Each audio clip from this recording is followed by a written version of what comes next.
Good evening, everyone. I am Chief Lawrence Rebel with Tallahassee Police Department. Today, just after 2 p.m. in the 2700 block of North Monroe Street, one of our officers with the Tallahassee Police Department was involved in a shooting incident following a violent physical altercation which occurred at the Loyalty Inn.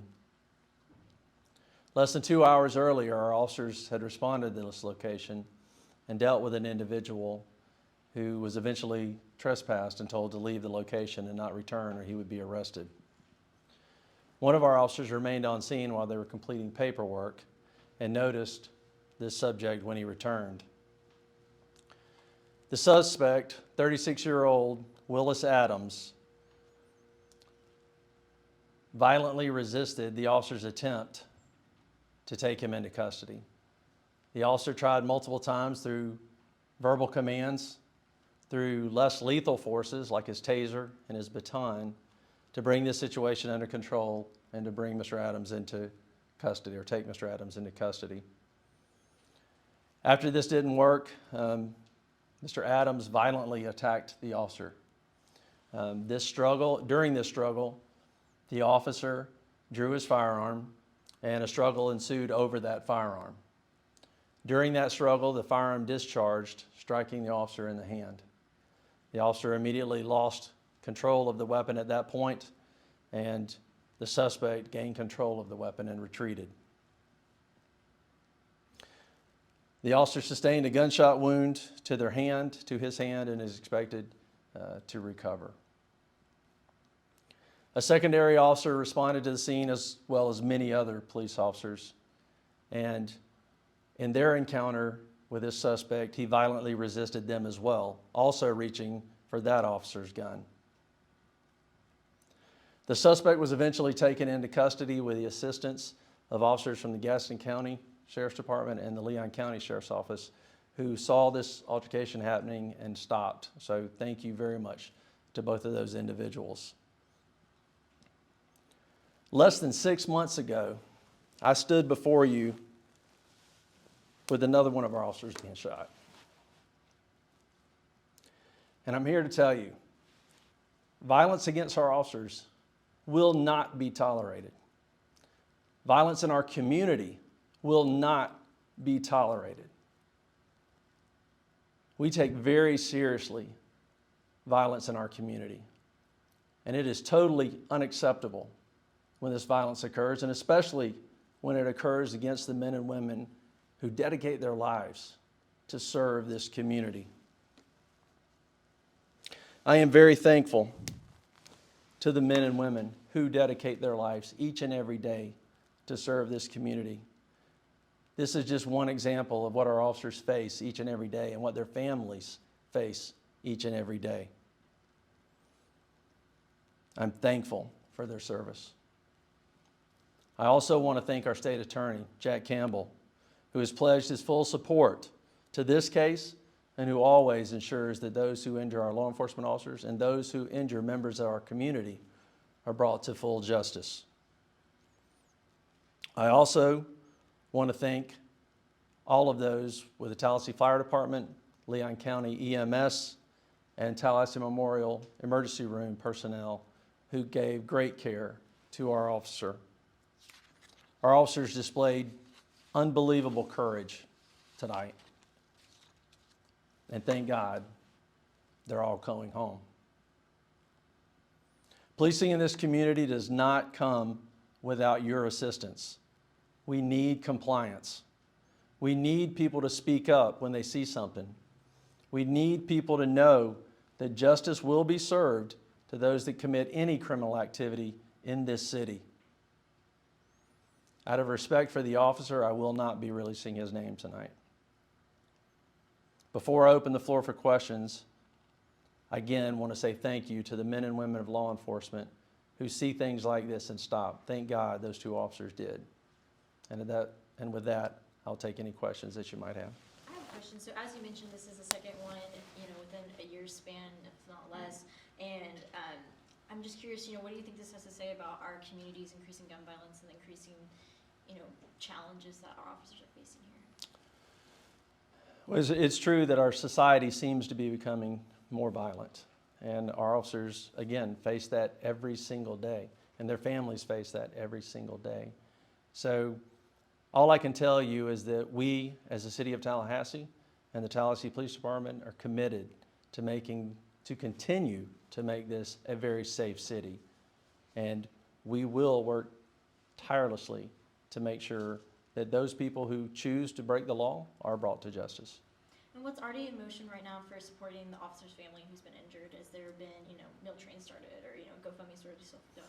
Have you visited him since he's been in the hospital? I did visit him just a short while ago, again, just thankful to God that he's okay. So met with his family as well there. They're all very concerned, as any of us would be, but I don't know of any other thing that is set up at this point for that. That's probably will come. Now, did he talk at all about, what that meant for him, what kind of, mental impact this is having when he, comes back to the force? No, he didn't have much to say. He was just, again, there's a lot to process. There's a lot of emotions. This was a very violent, lengthy physical altercation that resulted in a serious injury. So anytime that happens, there's a lot that goes into that, and there's a lot to process. But I can assure you that with our officer wellness programs that we have with the city and with the Tallahassee Police Department, we will make sure that he and his family have whatever they need, both physically, mentally, and emotionally. TPD has talked openly about its de-escalation tactics when it comes to officers' situation. I saw some mentions of things that you've done, so can you confirm that these officers did utilize TPD's outlined de-escalation tactics, and how so?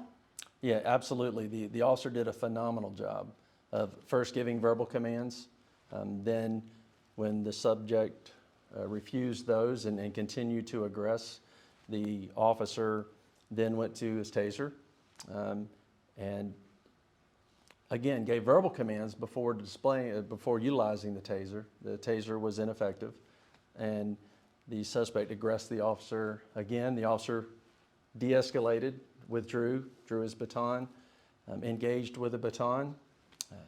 That again, through the struggle, was not effective. And at that point, he went hands-on to try to get the gentleman into custody. And I should not say gentleman, get the suspect into custody. So when that didn't work and they were wrestling on the ground, there's a point where you realize, that your life's in danger. And at that point, I'm not speaking for the officer. I don't know what he was thinking or feeling at that moment, but I do know through our training, when you reach that point, he decided to draw his weapon, and a fight ensued over the weapon itself. So it's a textbook case of him doing what he could have done and should have done not to make this a violent situation. Is there any mandatory investigations that have to happen when there's an officer involved shooting, no matter what happens through it? If there is, could you tell us what that is, and about how long do those take? There's the length of time depends. Certainly, there's an investigation that goes into it. Certainly, anytime an officer discharges a firearm, there's an investigation that occurs. So there will be an investigation into it. That's just standard protocol. And how long those are just depends on all the variables that go into that investigation. All right. What information do you guys have on the car that was towed from the scene? I don't have any information on the car. What is something that, as this conversation happens in the community, there might be misinformation that's out there, disinformation.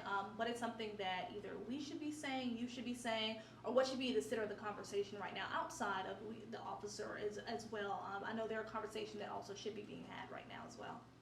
Sure, it speaks to the gun violence that we talk about in our community all the time, and that it takes a community to solve these problems. We say all the time at TPD that we are here for you. And we are, but we cannot do this job without our community. And our community has to be the ones to step in and assist us in these type of situations. When they see something, call us. When they hear something, they need to say something. But it takes that community. It takes that community support. And one of the greatest ways our community can help us is support us in what we do. Support us all the time, not just when an officer gets shot, not just when an officer is injured, but support us all the time.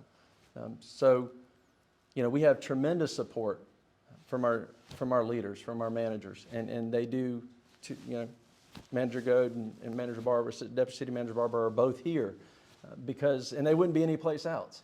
The mayor had to leave town, but I know he's already called, he's already checked in.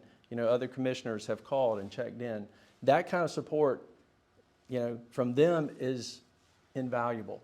But the support that we get and they get from the community allows us to do this job. I say all the time, there's no way 400 police officers can police 250,000 people unless those 250,000 people allow us to police them. And the only way they allow us to police them is if they believe in us and they trust us. And they trust us because of the job these men and women do each and every day. And the men and the women deserve the support of this community.